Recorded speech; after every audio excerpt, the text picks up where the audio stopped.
कथा सुनिए, ताके धन धान्य और पुत्र बढ़ाओ। बिनती हमारे यही हनुमान जी, छोड़ी के गढ़ी तुम यहाँ चली आओ। बयल चढ़े शिव जी मिले,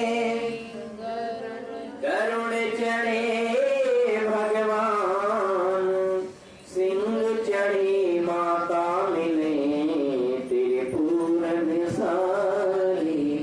कथा प्रारंभ होत है, सुनो वीर हनुमान, राम लक्ष्मण जानकी, सदा करो कल्याण। सियापति राम जय जय राम, मेरे प्रभु राम। बोल वृंदावन बिहारी लाल की, अयोध्या धाम की, कार्तिक महाकुंभ की। कार्तिक मास की पावन पवित्र कथा में आज कल आप लोगों ने जैसे श्रवण किया कि जब देवताओं में और जलंधर में बहुत घमासान युद्ध हुआ तो देवता पराजित होने लगे। क्यों पराजित होने लगे? क्योंकि जलंधर को वरदान ब्रह्मा जी के द्वारा दिया गया था कि अगर जलंधर यदि मारा जा सकता है किसी के हाथ से तो वो स्वयं भगवान शंकर जी होंगे। और इस युद्ध में शंकर जी लड़ नहीं रहे थे तो जलंधर को हराए कौन? और एक बवाल और कर दिया, जलंधर को लगने लगा कि अब हमें शंकर जी से भी लड़ना है। क्यों लड़ना है? हमें विष्णु भगवान से लड़ना है। क्यों लड़ना है? क्यों? क्योंकि किसी ने कह दिया कि समुद्र वैसे पिता जलंधर को अपना बेटा मानते थे। कहने लगे कि जो सारे समुद्र से 14 रत्न निकाले गए थे, लक्ष्मी सहित हमारे 14 रत्न हमें वापस कर दो। अब 14 रत्न वापस करे कौन? लिया हुआ चीज कोई वापस करता है? बड़ी मुश्किल से कोई वापस करता है, नहीं वापस भी करता नहीं।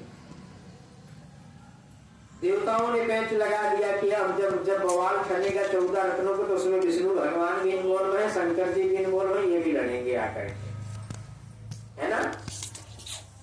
जलंधर ने विष्णु भगवान के भोले भगवान शंकर जी के पास में भेज दिया कि हमारे 14 रत्न वापस करवा दो।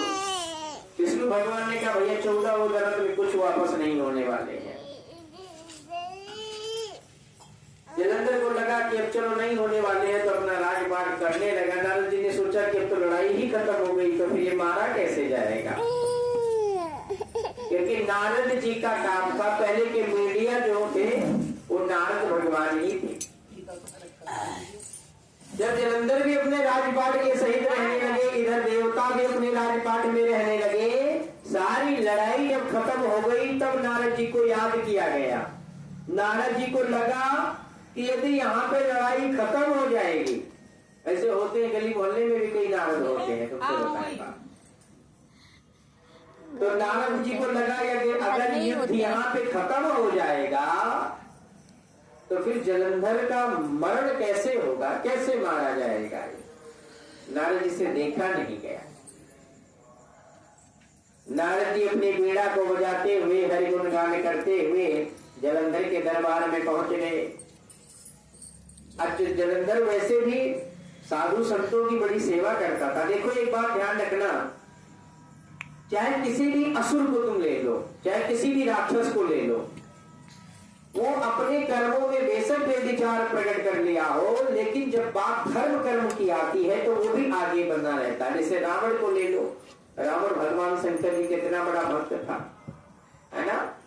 ऐसे कई भी राक्षस ले लो, राजा बलि को ले लो, राजा बलि राक्षसों के वो थे, राजा थे, लेकिन जब विष्णु भगवान भिक्षा मांगने के लिए गए बावन बन करके तो सब कुछ